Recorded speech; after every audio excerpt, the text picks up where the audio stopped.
Class 10th की exercise 11.1 का question number जो 13 है, क्वेश्चन में हमसे यहाँ पर बोला गया है a round table cover has 6 equal design as shown in the figure.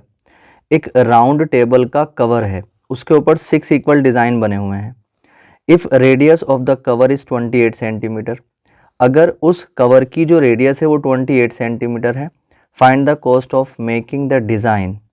तो हमें कॉस्ट फाइंड करनी है उस डिज़ाइन को बनाने की at the rate of 0.35 rupees पर सेंटीमीटर स्क्वायर, जबकि उसका जो बनाने का जो कॉस्ट है, अगर हम 1 सेंटीमीटर स्क्वायर डिज़ाइन बनाते हैं तो उसका कॉस्ट 0.35 रुपीज़ है। तो हमें जो है उस पूरे डिज़ाइन का कॉस्ट हमें फाइंड करना है। अब देखिए, सबसे पहले उस फिगर को देख लीजिए आप। ये हमारी एनसीईआरटी में यहाँ पर एक फिगर दे रखी है। ये पूरे का पूरा एक राउंड टेबल जो होती है उसका कवर जो है सर्किल के आकार का ही होता है। तो वो जो है ये कवर है, और इस कवर के जो है ना यहाँ पर 6 इक्वल डिज़ाइन बने हुए हैं। एक ये रहा, एक ये रहा, एक ये रहा, ये 6 डिज़ाइन बने हुए हैं। तो हमें इनको बनाने की कॉस्ट को फाइंड करना है। तो सबसे पहला काम हम क्या करेंगे, जब भी हमें किसी भी एरिया की कॉस्ट फाइंड करनी होती है, किसी भी डिज़ाइन को बनाने का कॉस्ट फाइंड करना होता है, सबसे पहले हम ये देख लेते हैं कि वो डिज़ाइन जो है कितना एरिया कवर कर रहा है। ठीक है, तो सबसे पहला काम क्या करेंगे, ये सारे के सारे जो डिज़ाइन बने हुए हैं, एक ये रहा, एक ये, सारे के सारे सबका एरिया जो है ना इक्वल है। तो अगर हम किसी एक का एरिया निकाल लेते हैं, जैसे मान लीजिए मैं इसका एरिया निकाल लेता हूँ और उसकी 6 से मल्टीप्लाई कर देता हूँ, तो मुझे सारे के सारे डिज़ाइन का एरिया मिल जाएगा। अब बात ये आती है कि ये जो यहाँ पर जो डिज़ाइन बन रहा है ये क्या है। देखिए, आपको एक बात ये मालूम है कि अगर कभी भी कोई एक सर्किल होता है, कोई एक सर्किल है, सर्किल के ऊपर अगर कोई 2 पॉइंट हैं, कहीं पर भी 2 पॉइंट हैं, और उन दोनों पॉइंट को अगर हम मिला देते हैं, ठीक, तो वहाँ पर जो बनता है वो सेगमेंट बनता है। क्या बनता है? सेगमेंट। ठीक है, तो अगर हम यहाँ पर इसको देखते हैं, अगर हम यहाँ पर देखते हैं तो ये सर्किल के ऊपर एक पॉइंट ये रहा और एक पॉइंट ये रहा, इन दोनों को मिलाने पर ही क्या बन रहा है, ये सेगमेंट बन रहा है। तो यहाँ पर ये जो बन रहे हैं सेगमेंट्स बन रहे हैं। तो अगर हम एक सेगमेंट का एरिया निकाल लेते हैं और उसकी मल्टीप्लाई 6 से कर देते हैं, तो सारे के सारे डिज़ाइन का एरिया हमारे पास आ जाएगा। ठीक है, फिर उसकी जो है, जब हमें एरिया उसका मालूम हो जाएगा तो हम क्या करेंगे, उसकी 0.35 से मल्टीप्लाई कर देंगे, हमें इसका कॉस्ट मिल जाएगा। ठीक, अब देखिए यहाँ पर जो ये राउंड टेबल का कवर है, इसकी जो रेडियस हमें दे रखी है, तो सबसे पहले मैं एक डिज़ाइन के लिए यहाँ पर मैंने डिज़ाइन को इस तरीके से बना लिया है। तो अगर हम बात करते हैं इस सर्किल की, मतलब ये जो कवर है इसकी जो रेडियस है वो कितनी दे रखी है हमें यहाँ पर, 28 सेंटीमीटर। तो जो आर है यहाँ पर वो कितना है, 28 सेंटीमीटर। ठीक है, तो यहाँ पर हम आर ले लेंगे, कितना है, 28 सेंटीमीटर। अब देखिए, कभी भी सेगमेंट का जब हम एरिया निकालते हैं तो हमें आर और थीटा चाहिए होता है। तो आर तो हमें मिल गया है, ठीक है, थीटा हम कैसे निकालेंगे। देखिए, एक चीज़ है, हमें ये मालूम है कि जो पूरा का पूरा जो सर्किल होता है, पूरे का पूरा जो सर्किल होता है, अगर किसी पॉइंट के चारों तरफ अगर पूरे का पूरा अगर हम राउंड घूम जाते हैं तो वो जो एंगल बनता है वो 360 डिग्री बनता है। ठीक है, अब अगर हम बात करते हैं इस डिज़ाइन की, तो इस डिज़ाइन को अगर हम देखते हैं तो ये पूरे का पूरा जो, जैसे मान लीजिए इसका सेंटर है, तो वो जो है वो पूरे का पूरा जो है 360 एंगल बनाएगा यहाँ पर।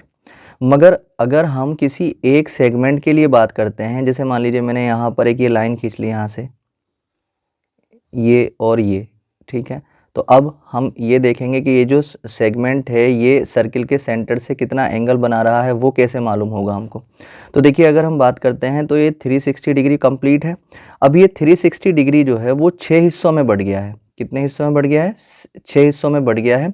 तो हर एक सेगमेंट के लिए कितना एंगल काम करेगा वो कैसे आएगा, जब हम 360 को डिवाइड कर देंगे किससे, 6 से। ठीक है, तो एक हिस्से के लिए जितना एंगल काम करेगा वो आ जाएगा। ठीक, तो एक हिस्से के लिए जो एंगल काम करेगा वो कितना डिग्री होगा, 60 डिग्री होगा। ठीक, तो अब जो है हम यहाँ पर जो एंगल हमारे लिए एंगल जो इसके लिए एक सेगमेंट के लिए जो काम करेगा वो कितना होगा, 60 डिग्री हो जाएगा। ठीक है, तो अब देखिए इसका जो है हमें एंगल भी मिल चुका है, ये कितना आ गया, 60 डिग्री। अब देखिए हमारे पास आर भी आ चुका है और थीटा भी आ चुका है। तो अब हम एरिया निकाल सकते हैं इस डिज़ाइन का। तो एरिया ऑफ डिज़ाइन, अब जो एरिया बना है, ये जो डिज़ाइन बना है, ये 6 सेगमेंट को मिला करके बना है। तो अगर एक सेगमेंट का एरिया अगर हम लगाते हैं तो r² / 2 into pi theta upon में 180 और माइनस साइन थीटा। ये क्या होता है, सेगमेंट का एरिया निकलता है इससे, एक सेगमेंट का एरिया। अब थे कितने सेगमेंट, 6 थे, तो हम क्या कर देंगे यहाँ पर 6 से मल्टीप्लाई कर देंगे। तो 2 से इसको काट देंगे 3 टाइम, तो यहाँ पर आ जाएगा 3 मल्टीप्लाई आर की वैल्यू कितनी है 28, तो 28 के ऊपर पावर 2 लगा लेंगे हम यहाँ पर, और अंदर जो है पाई की जो वैल्यू है वो 22/7 रख लेंगे।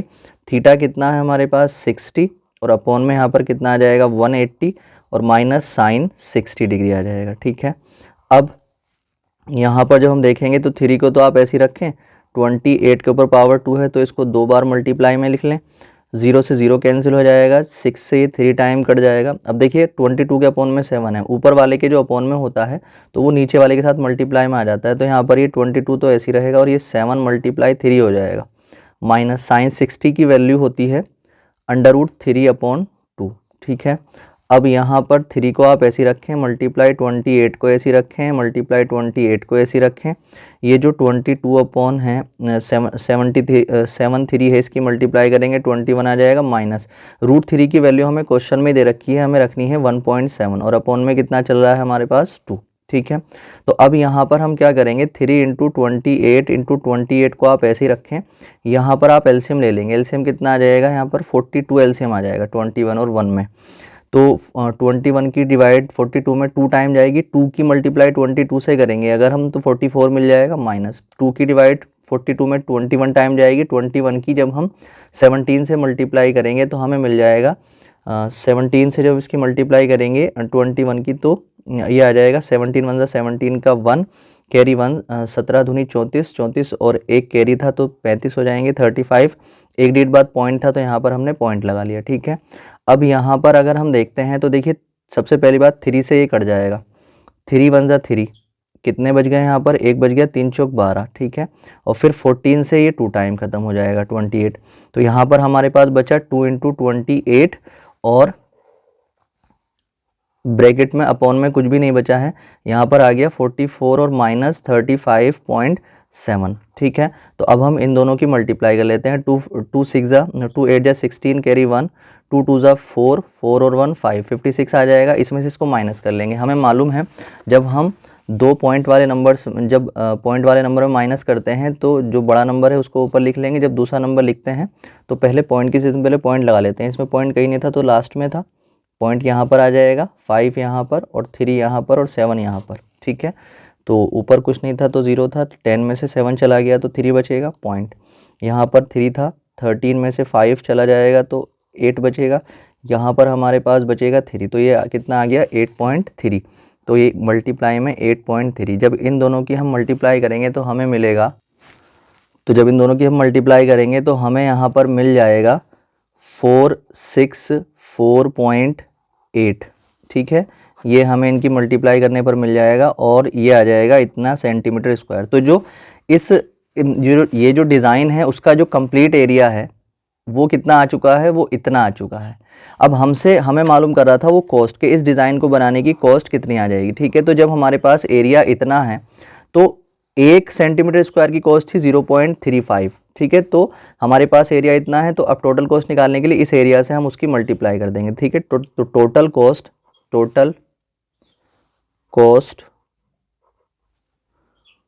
ऑफ डिज़ाइन की जो टोटल कॉस्ट आ जाएगी वो आ जाएगी 464.8 की मल्टीप्लाई 0.35 से कर देंगे। इन दोनों की जब मल्टीप्लाई करेंगे तो हमें मिलेगा 162.68। ठीक है, इतने रुपीज़ जो है इसको बनाने की टोटल कॉस्ट आ जाएगी, ये इसका आंसर हो जाएगा। ठीक है।